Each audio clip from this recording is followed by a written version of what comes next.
So this is the new medical school building with state-of-the-art technology for the medical students, huh? Here's to the men who built it. Here, here. Cheers. Who would have thought 25 years ago that we'd be here sipping Chateau de Martinelli sparkling apple cider? Well,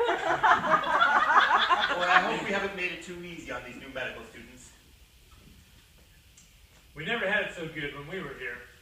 We had hard wooden seats in which you couldn't get a decent nap. You had seats in your amphitheater? We had to sit on the floor in our amphitheater. Amphitheater? You had an amphitheater? We had our classes in the parking lot. That's nothing. We had our classes with the dental students. But we were happy in those days, even though we were poor. Because we were poor.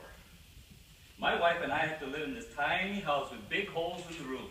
You had a house? Well, it actually was a hole in the ground covered by canvas sheet. We were evicted from our hole in the ground. We had to live in this one room with no furniture and half the floor missing. All 26 of us huddled together in the corner for fear of falling out.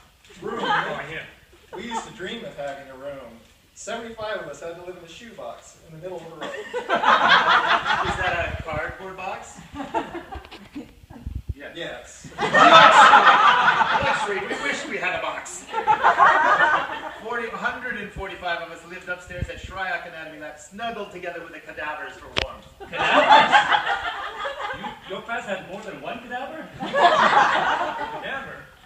All we had was a dead goldfish. Trying to find the residual nerve in that. We wish we had a goldfish, like you said. All we had were books, which we studied 10.5 hours each night. You had books? We had to decipher, copy, and memorize Dr. Walter Roberts' diagrams. I had to study 20 hours a day, wake up in the middle of the night, half an hour before I went to bed, attend rounds and lectures to the residents in the hospital. You had a hospital and a medical school. When I went to Loma Linda, we had to bicycle every day to the White Memorial in L.A. We didn't have any clinicals. We hung around street corners in little groups waiting for car accidents. Getting into medicine is not challenging anymore. I hear they're accepting students straight after college.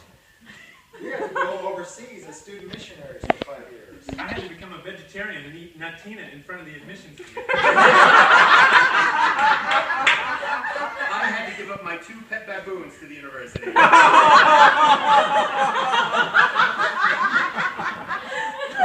Nowadays, the students' parents pay for everything.